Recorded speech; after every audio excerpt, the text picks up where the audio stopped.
Hello and welcome to the How She Made It series, where we talk to, I talk to incredible women about how they've made it and what wealth really means to them. Today we have the incredible Tracey Osborne from Daring Woman, and I'm going to read something to you. So just so you know, when I connect with the people that I want to interview, we have a connection call first. And I really loved the conversation I had with Tracey. She was just so authentic and so real, and you're going to experience that from her today. But what I also get them to do is fill in a little form. And one of the questions I ask them is, what is their brand message? And this is what Tracey wrote. It was so beautiful. I want to share it with you. She wrote, "Our vision is to build a sanctuary, a safe haven for women to come and share their stories of inspiration, heartache, love, wisdom, and experience with others, and know that their words are helping others. A place where women can come and get advice, knowledge, and guidance they need to become the daring woman they've always dreamed about being." I love that so much, Tracey. Please just introduce yourself. Tell us a little bit about Daring Woman and you and how it started. Well, thank you for having me. It's so much fun to be here. So thank you. So about me, I spent the past decade as a virtual assistant, and I built a very, very profitable, very big multi-VA company. And for a long time, it was great. I loved it. I loved helping people. I loved sending out their newsletters. I loved working on their websites. I loved, helping them to reach their goals and their dreams. That's a passion I've always had. But it started to get to the point last year where it wasn't satisfying anymore. I mean, yes, I'm still helping these people fulfill their dreams and make their dreams reality. But the trade-off was I wasn't being able to do that with mine. And my dream, my mission has always been, like I said, to help others. And, one of the things that I've always said, that the question, if you won the lottery or if money was no object, what would you do? And one of my answers was always animal rescue. Well, I did animal rescue. Wow, that was hard work. But the other one was always, if I won the lottery, I wanted to build a halfway home for the homeless to help get them off the street and back into society. And that's just something it's always been a what if. Well, it's time for me to make that what if a now. We're going to do this now. And so trying to figure out how to make that happen and how to help women, how to empower women. It's been a little bit of a journey. I've had some wrong turns and I've had a few stumbles along the way since last year. It's been July of last year is when I kind of started this new path. And around December, it was like, okay, I've got to figure this out. We've got to make this happen. What is this? And that's when Daring Woman came into play. And Daring Woman is the for-profit side is basically a media company, but we're so much more than media. I call us a social impact organization because we are all about helping women reach inside, find that inner strength that's in there that they may have forgotten, they've never been able to tap into it, pull it out, and help them to become just this shining, amazing, beautiful woman. And we do that through our blog. We do that through my podcast. We're launching a magazine in August. So we're going to have conferences. We're launching our first conference next year. So it's going to be, a lot of different media outlets that we use for this. The nonprofit side is my Daring Woman project. And that's my heart passion. And that is where I will be working with women and children who are homeless, victims of domestic abuse and sexual trauma, and helping them to just, again, reintegrate into society, get those skills they need. We're going to develop programs to help them, whatever it is that they need to do. So I've got some huge visions for that. So that's Daring Woman in a nutshell. That's so amazing. And I feel like this is why we connected, because there's so many synergies and alignments between the work that we do. And there's so many great women doing incredible things right now around empowering supporting other women, and we all bring our own flavor. Like my flavor is sister suppers, supporting women that way, and then through helping through my other company, You, Me, She Collective, like helping them through their brand message and help them find their voice this way. And you're doing it in your own unique way through the medium of giving them a voice, interviewing them through those different areas. And then the nonprofit sounds incredible as well. Like I just love the synergies that we have around empowering other women, giving them that voice, inspiring them. And what I'm really hearing, the similar thread that we have is like, it really is about women inspiring women, because when we see that she can do it, it's kind of like, well, if she can do it, I can do it, you know, because we are really a reflection of each other. And then those women that have had trauma in their lives, you know, to be able to have that like hand up and to be able to fully see them and support them is really inspiring as well. So my next question is, what is it about this work? Like, I love your story around becoming a VA. So you helped the women from behind the scenes, right? And I think the work of a VA is so important for those of you that aren't aware of virtual assistant, like just so important. And there's a lot of women becoming VAs as well, because it allows them the flexibility to be at home with their kids or have the freedom that they want, and support in a different way. But what I love about you is you're coming out from behind the curtain, so to speak, and putting yourself in the forefront. Has that been challenging for you to say, hey, you know, as much as I love helping you and I love doing what I do, I want to be in the forefront now and be the leader and be seen in what I do?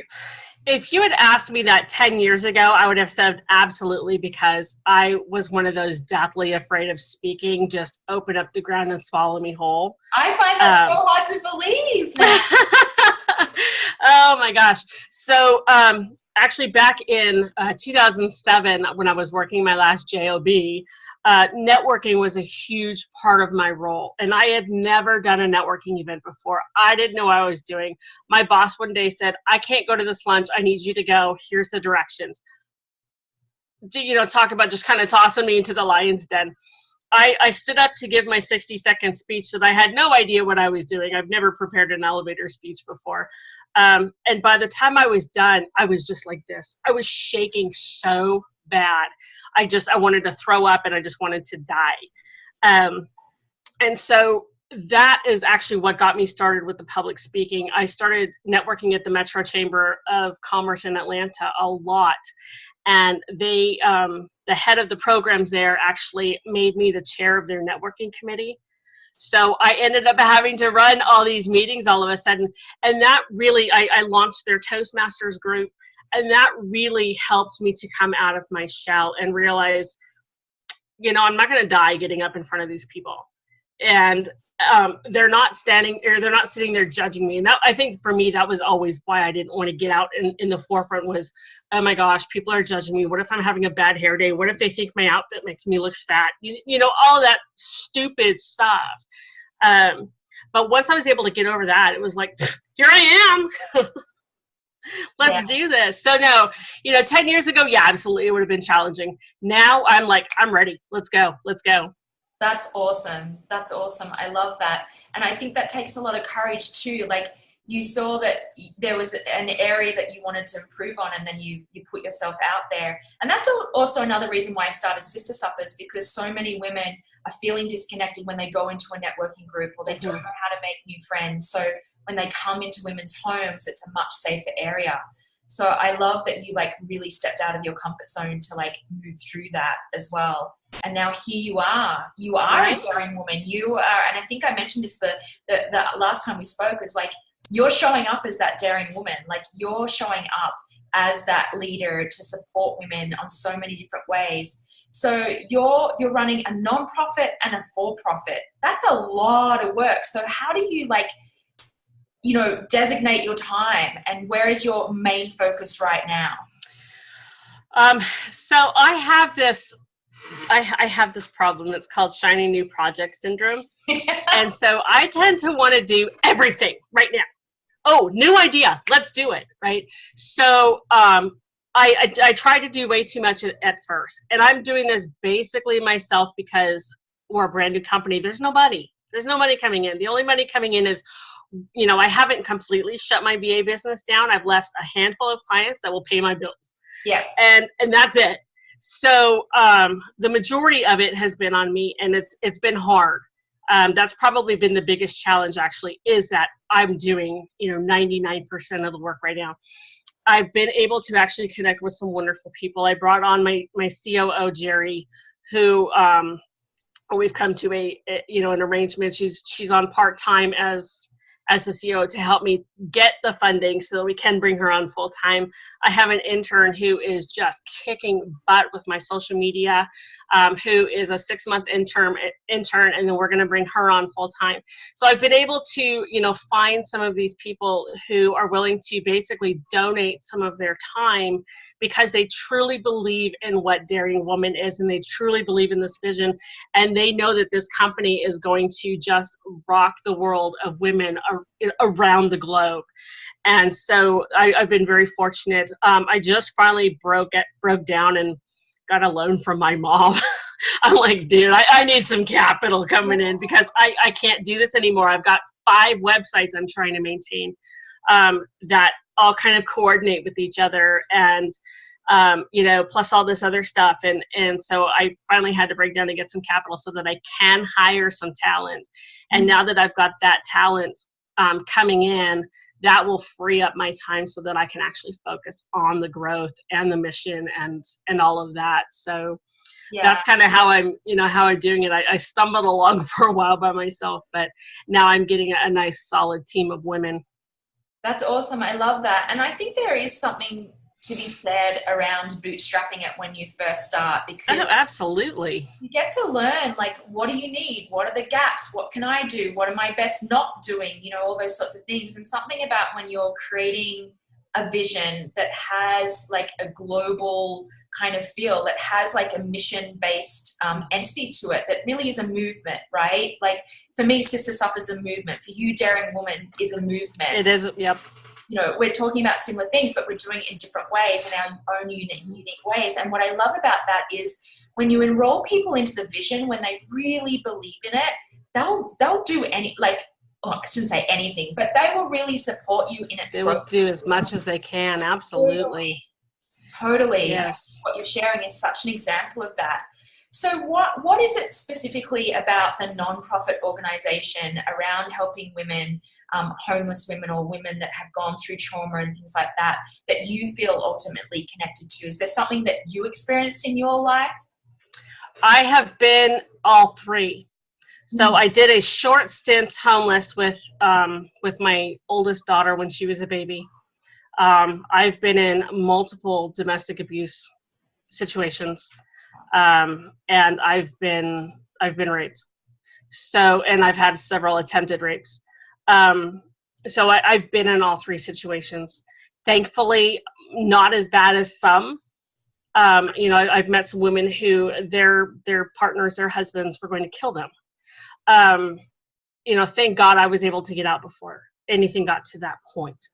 And that's, I think, due to my own inner strength. But for me, I know what it's like. These women, they get browbeat so hard that they believe that they're worthless, that they're, the piece of trash on the ground is probably worth more than they are. And they don't know how to stand back up again. And so that's why it's so near and dear to my heart, because I've been there. I understand. And I know that somebody has to be their voice until they can learn to speak again. And so that's me. I am their voice until they can learn to speak again. That's incredible. What is it about you through your journey that allowed you to find your voice? I think I've always been a pretty strong, outspoken, sassy, snarky person. I'm down to earth. I'm honest as they come, but I love to cut up, and I'm good for a good snark. If you're feeling down, come to me, because I'll put a smile on your face with some silly little comment. But and so I think that's a big part of it, is just that I have that strong personality. I'm Italian. I'm Italian, so that's it right there. You know, we just are very strong, and we just don't take anything off of anybody. And so when my situations would get to that point, I would, you know, in the beginning, I would try and work them out a little bit. But you know, I had one where the day his fist connected with my mouth, mine connected right back, and I moved out like several days later.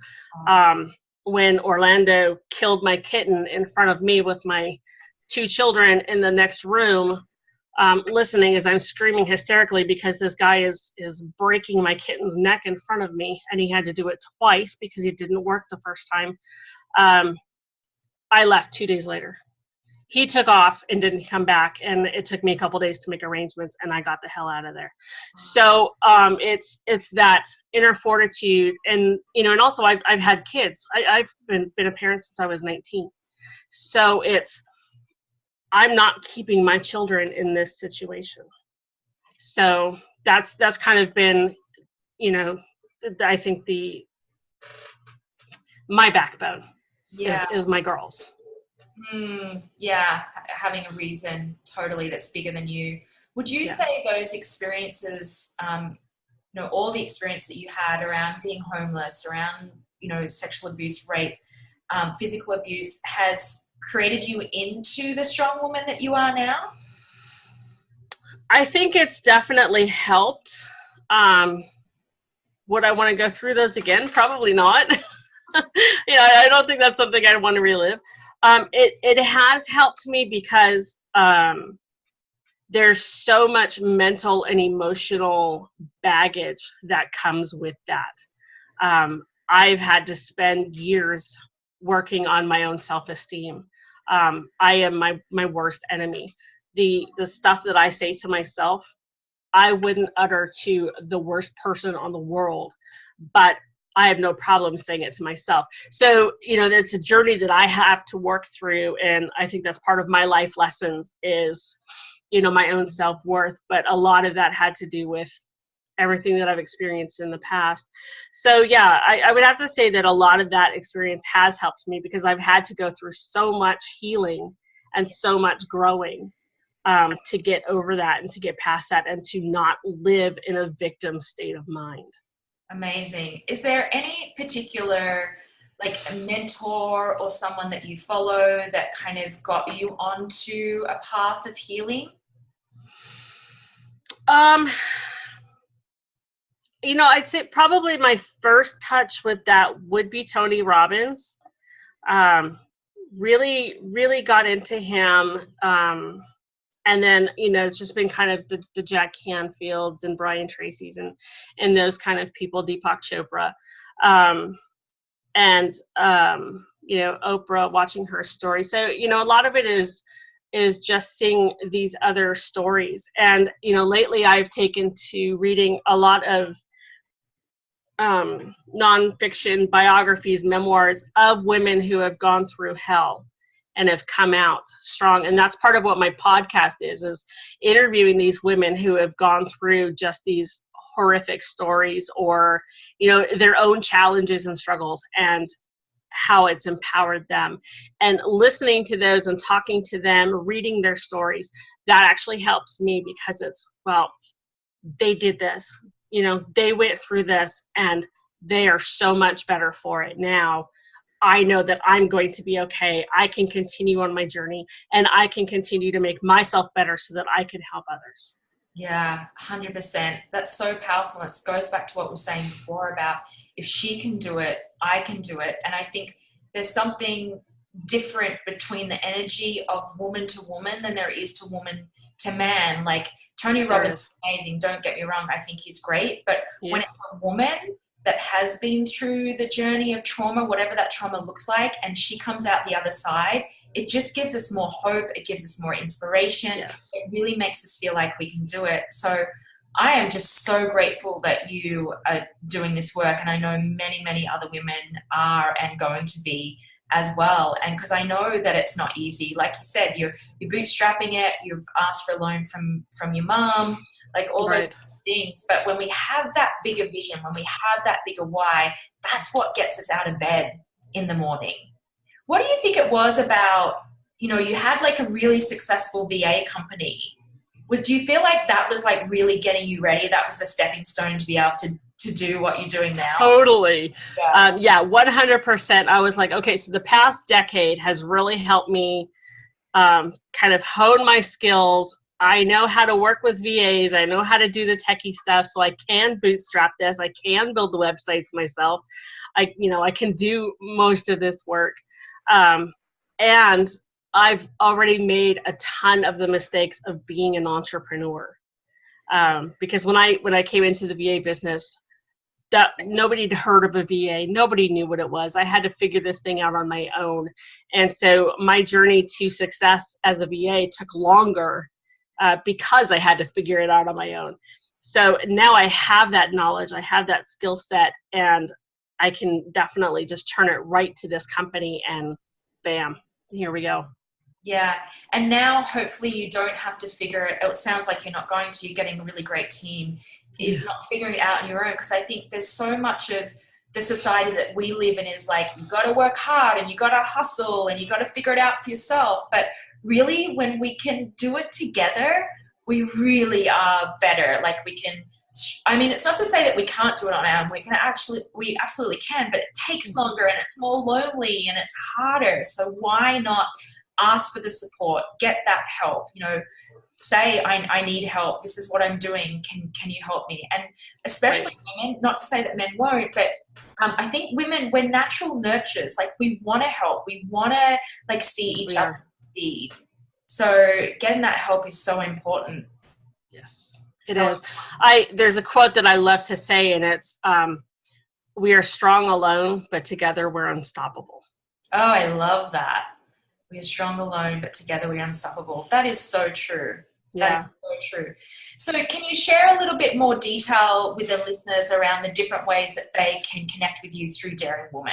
Absolutely. So our main website is daringwomaninc.com, daringwomaninc.com. That's the main blog. You can get to the podcast. You can get to the magazine sites from there. We are about to open our e-commerce store, which is shopdaringwoman.com, and it's going to have all kinds of fun goodies, because what woman doesn't like to shop? I know there's a few out there, but the majority of us love to shop. So we're getting that up and running. The daringwomanproject.org is the nonprofit site. That's been kind of put on hold right now, just because I've had to focus so much time on getting Daring Woman up and running first. But that's now that I've been able to hire some help, that's going to be coming back to the forefront. So those are the main ways that you can reach out to us. You can subscribe to the Daring Woman magazine, daringwomanmagazine.com. We are running a ridiculous introductory offer, 12 issues for $19.99. Wow. Just because it is a brand new publication. So definitely take advantage of that while you can. And that's an online publication, right? No, it's not. That's actually print. That's print. That's a print publication. So yeah, take advantage while you can. So I'm not going to be able to keep it at that rate forever. No. That's incredible. I'm definitely signing up for that. Wow. Nothing like good old print magazine delivered to your door. That's right. Yeah. That's so cool. Thank you, Tracey, so much for just sharing your wisdom and your heart and doing what you're doing. Like, any way I can support you, whatever that looks like, I want to get your message out in a big way, because it's so important. And your women need you. They really, really do. They need your voice. They need your strength. They need your message. Thank you. They need your understanding. So I'm in deep gratitude for you. And listeners and watchers, sign up for Daring Woman, get inspired by these other incredible women, and help Tracey grow her movement. Thank you, Tracey. Thank you.